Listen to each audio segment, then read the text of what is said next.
Hi, Oakley. Hi, Omar. I'm so excited for today's focus on Thanksgiving and food. Yes, how we can reimagine this holiday. Happy Thanksgiving, everybody. We wish you a wonderful moment and really hope that this is an invitation to just really celebrate what we have to give thanks for. Absolutely. And today, Omar and I really jumped right in headfirst to the conversation. So we can't wait for you to join us here. Thank you. And buckle your seatbelts as we reimagine Thanksgiving together.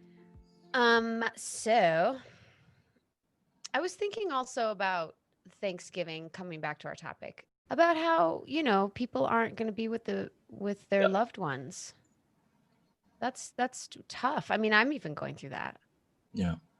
you know. Well, I think we're having to really reimagine what all of these holidays and moments are. I mean, I know for my daughters, they were really stressed out about their birthdays and Halloween and how Right. we were going to celebrate those things. And so Mm. we kind of had to go the extra mile. Mhm. And in some ways, I'd like to think that they were even more memorable because we Mm. actually had to be more creative and it wasn't just sort of the same old kind of have friends or family over and get a cake. Mhm. Um, and so I don't know, I guess like maybe there's a little bit of like how do we acknowledge and maybe grieve what isn't but also then celebrate what is, Mhm. and that Mhm. this is actually an invitation to really put the spirit back into what has been kind of uh, Commercialized yeah, or just made easy, like made I know ordinary. ordinary. Yeah, I like robotic. I mean, I haven't really put that much love and care into Halloween and Thanksgiving in the last couple years because it's like, oh, it's here again. So, okay, I have a confession about the holidays. Then we can come back to reimagining it. But this is Yep. relevant for me. Yep. Okay. Maybe someone will find this relevant. So, there's this point of leaving August in North America, here in the United States, where it's warm and sunny, and everybody's going back to school. And I know I'm going back to my office.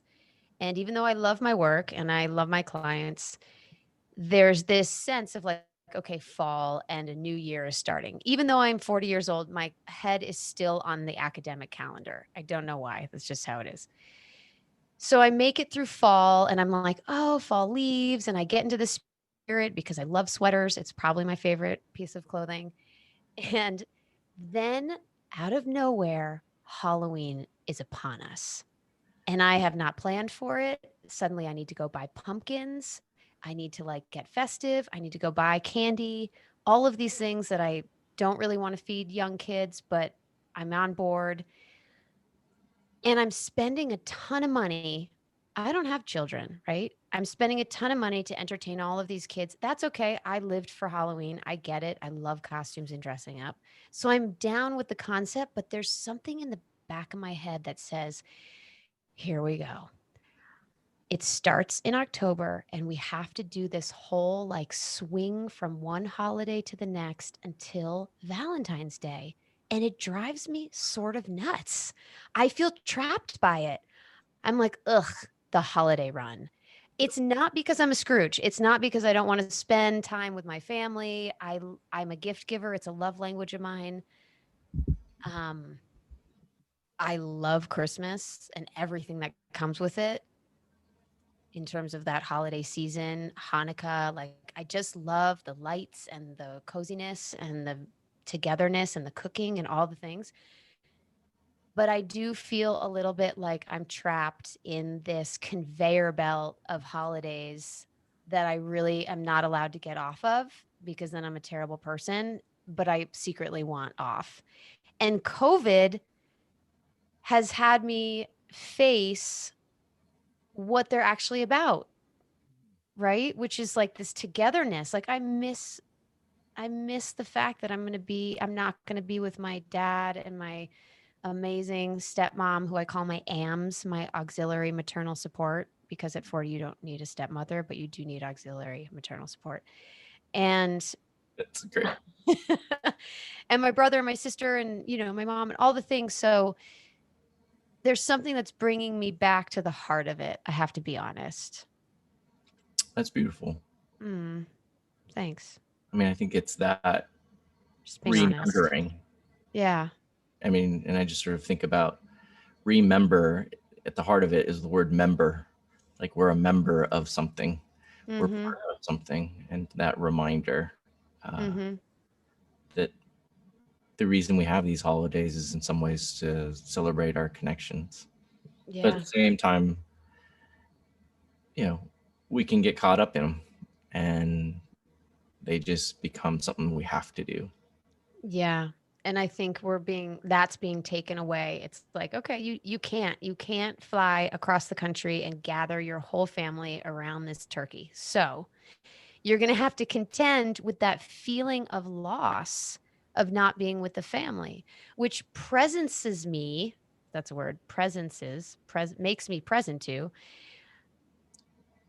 what the important thing is. And now I have this sense of like next year already in my head somewhere where I'm like, oh God, I hope we can be together. Mhm. And I'm not thinking about anything else. I'm just like, oh, I hope we can be together. And there's really something so special in my heart right now about being together. And I miss it. And I think that's good for all of us as a country and as a culture. I think it's good for us to miss each other right now, to come back to what's important. Or you take the flip side, which is my family, and there's 10 of us here in Hawaii. And had we not had COVID, we wouldn't have been able to bring all of our families together. Oh, that's amazing. And I so, love the flip side. Okay. so to me, like, Mm-hmm. we've been actually trying to get a couple of our families together to come to Hawaii. My kids were actually here last year, and my wife and I weren't able to join. And so Oh. this year, we made it the intention to all be together, Mm, and 10 of us are able to like come together and celebrate, uh, that's because amazing. that's how our family would want to be around these holidays. Mm-hmm. um, and so this sort of are now the choices that we make, Yeah. and that's what got us here. Ah, that puts a smile on my face. Yeah, and I we love even that. for like Halloween, we were like, okay, this is our social pod, and Mm-hmm. we're gonna dress up together. We're gonna eat together, and my cousin built a 8-foot tube to like drop candy off, while we hid behind the bushes. The candy shoot. Right, we created the candy chute, and so we were trying to make the best of both worlds, right? So we were Yeah. together and able to eat and celebrate Mm-hmm. and sort of be part of something bigger. Um, and so I don't know. I think in some ways, I know I look at this year through the lens of my daughters, and one scenario of this year was we're just going to do homeschooling, and we're going to be at home every day Mm-hmm. and kind of get stir crazy and cabin fever and slightly frustrated with each other, because we're just in each other's space all the time. Yep. Yep. Um, but in some ways, knowing that that's not what we wanted our daughters to remember this year, we've actually been even more proactive with taking sort of safe, trips as Mm-hmm. best we can, so that they've gone to new places that we've never been to before. And so this year we've gone to Oceanside. We went to Angeles National Forest. Wow. We're here in Hawaii now. And so I think it's been like, okay, we have our time. We Mm-hmm. can actually be anywhere right now. Mm-hmm. But there's so much intention behind that. Like what I hear you saying is that I just love that, Omar. We didn't want our daughters to remember it like that, so we created something else. I was I like, was whoa. What's so awesome about it, and I feel like this was one of the first conversations you and I had, Hmm. which was, and in fact, you recorded this on gthx on New Year's Eve, which was all about future memories Oh my God. and how to actually create the intentions. And I was like, oh, I love that idea of really being intentional about future memories and being grateful from that point of view. And so I think to us, instead of just kind of like plunging through, the day and the year and just sort of like just pushing through, we've had to actually take a step back and be like, okay, how do we actually want this year to flow? And we know a lot of things are not going to, and are not sort of going the way that we would necessarily want them to, and just school, business, life, everything. And so we've actually then sort of said, okay, let's be more sort of thoughtful about what we want to do, and who we do it with. I mean, I think that's the other thing, is that in these sort of social pods, you had to be intentional, because if you're going to be in community with people, then you have to kind of have some tough questions, like, who are you hanging out with, or who are you not hanging out with? Because if we want to hang out, like, we got to know who you're hanging out with. That's so real. That's so real right now. Like, we're all having to get so brave about what we are okay with and what we're not okay with. Yeah. We have a couple coming through to stay with us, and I was like, oh, I don't know if I'm comfortable with that, because we've been totally, honestly, quarantined, pretty chill, social distance with a couple people, and and it's our little routine's working for us. Yep. And I realized this morning, actually, I said, oh, I'm going to have to ask them to get a COVID test before they arrive. Yeah. Which is uncomfortable to ask. That's an uncomfortable ask, right? Like, that's an effort. That's money. It's a whole thing. They might not want to. And I'm just going to have to say, like, well, if you don't, then I'm not sure that I feel safe opening our home right now. Yes. So, and there's a thoughtfulness there that's about my own health, obviously, but it extends so much further than that, because it's about the holidays, back to the holidays. It's about the idea of getting East to go see my dad for Christmas, and making sure that I've been really responsible so that he's healthy and safe. So it's these hard questions are also having us look at who we care about, who we're responsible for, but think about more than ourselves, which is really interesting, that isolation is having us think about the world around us. You said two things that sort of struck a chord. One is just really thinking about the routines, and you think about the holidays, like Thanksgiving. It's that bridge between routine and ritual. And we're having to sort of rethink both. Tell me, what do you mean the difference between routine and ritual? So routine are like, what are the daily practices that we have? And this has to me been the silver lining to this year, is that everybody's saying, like, we want to create our new normal. This is an opportunity to create our new normal. All it is what are our habits? Everybody, said, like, I want to meditate more. I want to do this more. Well, we've been given a ton of time. I feel like I've been given a ton of time to be like, okay, how do I actually want to spend my day, and figure that out with a little bit more intention. Because that's the other sort of reality, just going back to my kids for a second, is that we've been very sort of sensitive to the fact that they're on their screens all the time now.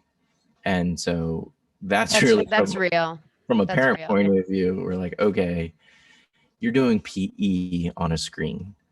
How does that really work? And so part of where we've chosen to be this year has all been about, where can we get our kids outside so that they can run around in a healthy and safe way. And in some ways, because we live in the heart of LA, we know that we just letting them run around the neighborhood, we have to be sensitive about. Whereas if we can pick places that they're in the outdoors or whatever, then they can just go run around and experience the outdoors in a way that they couldn't even do in LA. I think the ritual side is, how do we actually want to mark an occasion in a different way? I like that. I get that. And that's, when everything has become a Hallmark card, and that's how, like, Hallmark, and that's how we mark. It's already written for us, using that language. How do we want to write our own sort of rituals? and really sort of think about the ways that we want to celebrate each other.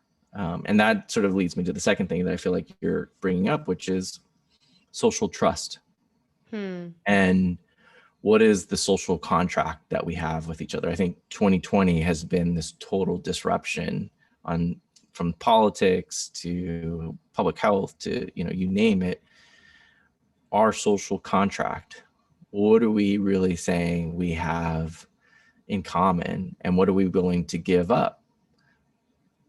Our own individual sort of interests for our collective interests. That to me is really at the challenge or at the heart of what we're facing this year in our country. It's so beautifully said, honestly, because we're in the middle of a huge collective growth, and there's no way out. We're all in this together globally, by the way, right?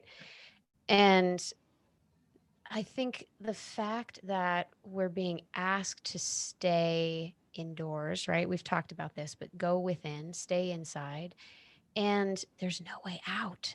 And I'm contending with that too.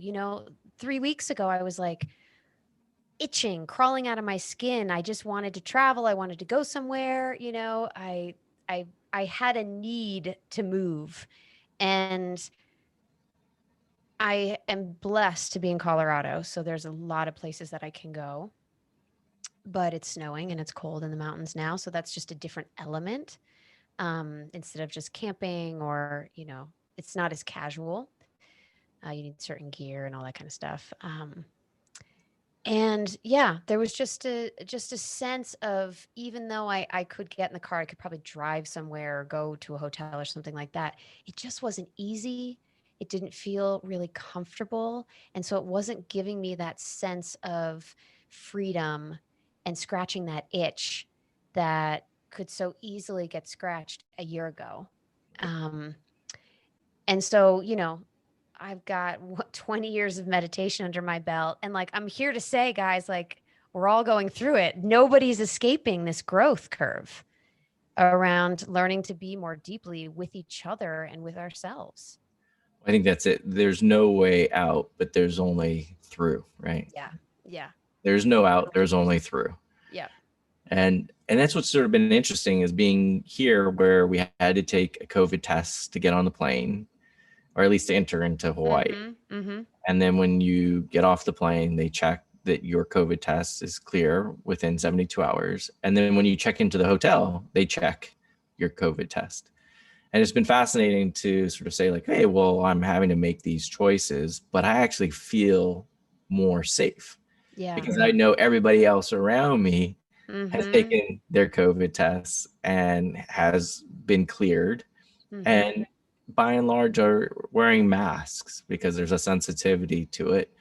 And so I think this sort of challenge of, okay, what am I willing to sacrifice at an individual level for our public good? But because I know the public good is being cared for, I actually have more individual freedom and comfort. And that's really, to me, what these holidays in some ways are about, is for us to sort of we're part of something. This isn't just about me. This isn't about just my needs, right? Because everybody knows, everybody gets stressed out. I'm gonna make generalizations. Most people get stressed out around the holidays. I know the cooking for dinner, it's always a big deal. Who, is it one person that's responsible for everything and then they feel burdened for it? Or is it everybody having to contribute and then make sure there's just a lot more coordination that needs to happen all of a sudden. Absolutely. And that sort of coordination sort of butts up against our own individual agency and sense of freedom and whatnot. And yet this sort of okay, how do we want to be together? We can so easily ignore every other day when we could be in our own little cocoons. So it's been fascinating, just sharing space. Every day, over and over, every minute. I think, my favorite Chinese geographer, Yifu Tuan, place is security, space is freedom. We cling to the former and long for the latter, right? And this idea that we want to be connected, like place is everything. Yet we also have this urge to explore and define our own space and freedom.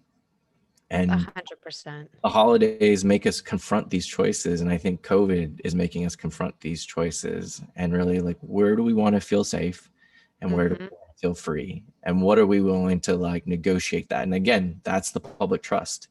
It's not a given.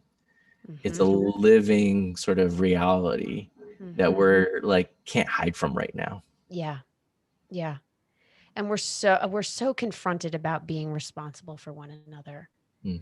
And I think we've been disconnected from that as a culture. You know, it's all about mine and me and what I get out of it and making my way and all of that stuff in our culture. And to care, here's kind of the amazing layeredness of it.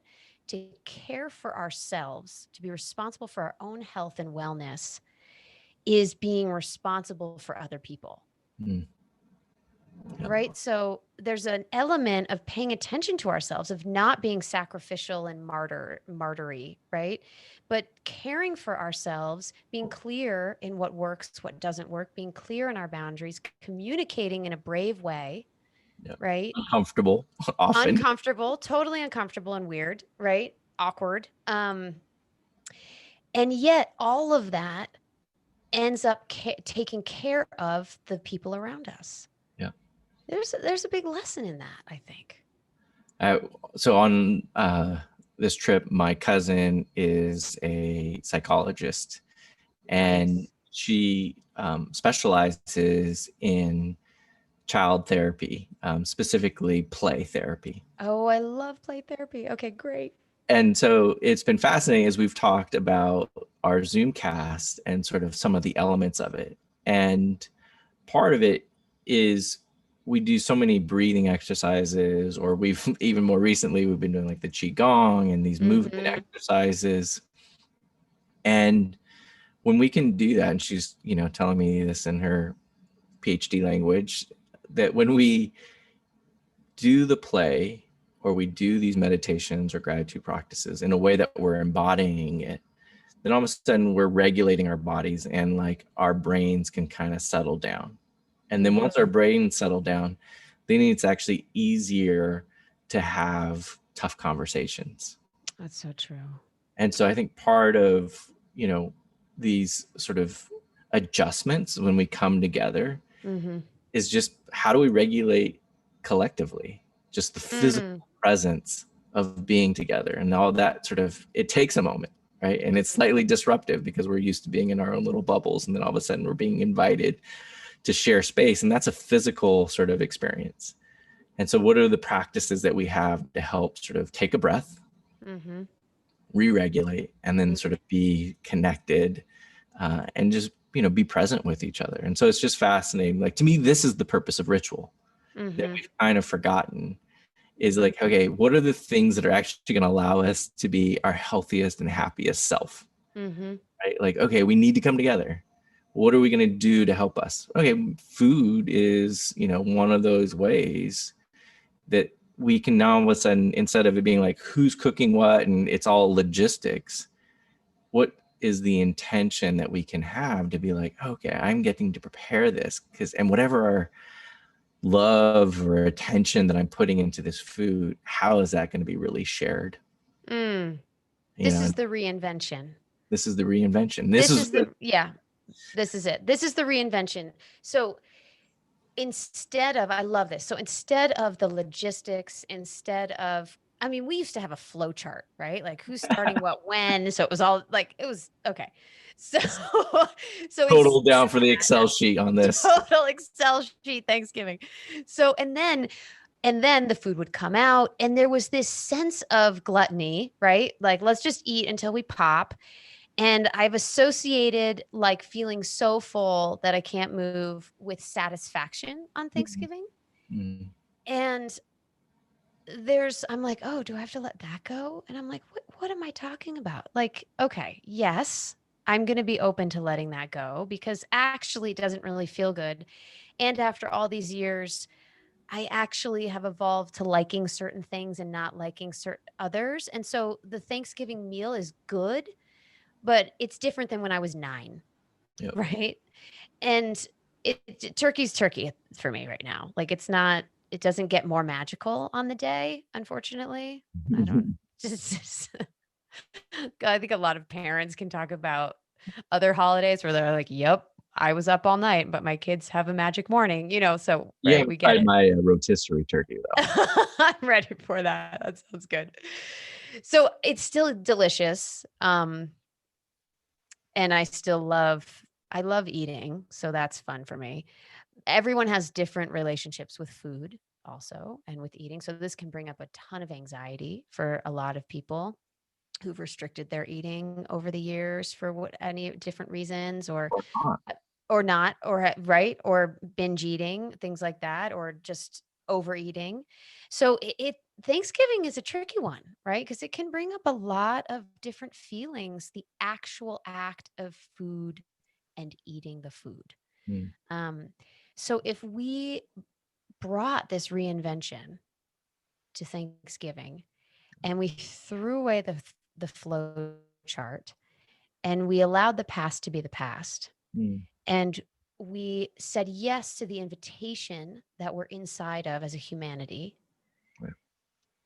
and said, okay, how can I actually be more present and more conscious and use this holiday to illuminate presence and consciousness versus hiding and numbing out Mm, in the chaos of holiday and food and gluttony and I say gluttony with tongue in cheek, but with the overindulgence that allows us all to sort of check out, like, oh, I'm just going to stuff my face, then hit the couch, football game, whatever the routine is for some, right? Um, and that was how it was in my family growing up. So even though I don't resonate necessarily with that anymore, there's still this weird sense of comfort associated with like a full house, everybody eating, and like a game on in the background, right? That's like, oh, it's Thanksgiving. Like we made it, guys. We're here together. So there's that. And then what would it look like to reinvent it so that it actually leaves us feeling elevated? well, I think you hit a word that I think is special, which is comfort. Yeah. And if we were to really redefine what comfort food meant, Mm. Mm-hmm. right? Like if comfort food wasn't just like, oh, I have a hole in me that I need Mm-hmm. to fill, Mm-hmm. right? But no, this is giving me comfort. And, we are what we eat. And so if we can sort of take a moment with the intention, be like, okay, where did this food come from? Mm-hmm. How do we acknowledge where this food came from? How do we acknowledge then, and we were, just talking like, how are we even getting our food? Like, are we doing it through Instacart? Are we like braving, are we just ordering in? Like, Are we going to the turkey farm? Like, what's yeah, happening here? yeah. I mean, this year, like how we get our food is like a big question mark. Who is Yeah. providing us our food? So Right. true. And then, what's our level of preparation? Right. Is somebody else preparing it for us? Are we preparing it for ourselves? Are we even getting the opportunity to prepare it for others? Mm-hmm. And then, I'm just imagining sitting down at the table, and whether you're by yourself or you're on a Zoom with some friends and family, or you actually have a social pod that you can, you know, break bread together. What is the ritual, right? Without overdoing it. Mm-hmm. It sort of says, this is special. This is Mm-hmm. giving us comfort. Mm-hmm. And we be thankful for that. That's it. Can we allow ourselves to be connected in a different way, in a new way, where again, it's not about getting away from anything, but getting closer to what's actually happening? Because we all get the chance every day to eat unconsciously and to be with others unconsciously. And it's almost like sometimes Thanksgiving amplifies that. Like, well, I'll just eat more and be with more people unconsciously, you know? But what if we actually slowed down and tasted the food consciously and allowed ourselves to feel connected in a deeper way that we don't literally take the time to feel on a weekly sort of basis. And In that our could be with yourself, honestly, like taking a breath and being with yourself or your friends and family on Zoom, whatever it is. That would be a reimagining. Yeah, I mentioned in our last session the Buddhist monk Jung Kwan, who was profiled in on Chef's Table, and for this big Buddhist holiday, she prepared this feast for not just the people in the monastery, but people also in the community to come and participate. And when she made the invitation, once the food was all laid out, she said, "Don't eat too much and don't eat too little." Mm, And the invitation is eat enough. mm, And that to me, and this is the Brene Brown, the opposite of scarcity isn't abundance, it's enough. mm, We actually all know that feeling when we're like, I'm still a little hungry. mm-hmm. And oh, I ate too much. There it is. 2 bites And too far. yeah, and so like part of that invitation, I think for this particular holiday of Thanksgiving, is really what is enough. Mm, And when we can answer that for ourselves and give ourselves that space to really say, what is enough? mm-hmm. This simple meal? Is it the ability to connect with someone? Is it this pause? What is enough? And to be Mm-hmm. satisfied and filled with joy Mm, for that knowledge in an embodied way. mm. For that experience that you allowed yourself to open up to Yeah. of something being enough. Ultimately, meta, allowing ourselves to be enough, right? Because Boom. if we can experience enough through food, through connection, then enough lives inside of us. Yep. We can't identify anything outside of ourselves unless it lives inside of us, Yep. right? So if we have an experience of enough, guess what? We're worthy. We're worthy. We're We're loved. enough. Yeah. We're loved. That's it. Yeah, that's it. And that's, to me, what that's the invitation Mm, is to know that we're enough, to know that we are loved, that this is a blessing, that this is, a privilege, this is an opportunity. It's not the Excel flow chart. It's not mhm, the logistics. It's not all the other things that can get in the way mhm, uh, of not trying to get out of, but to go through and mm, be in. mm. Beautiful. I got something out of this conversation around Thanksgiving for myself. Mm. Truly. I'm like, wow, here I am. I get to live these principles every day. And I still couldn't quite figure out how I wanted to reimagine this holiday. Mm. And we just did it here. I'm like, oh, I'm actually excited. I can't remember the last time I was like genuinely all the way through my whole self excited about a holiday. Yeah. And now I've got Wow. construction. Oh, that's cool. That's all right. Um, well, this was beautiful. I mean, I think me just to wish you a happy Thanksgiving, Mhm. Oakley. I know that we're going to have lots of food in our family because that's so much of our way of life, and just to take great comfort in that.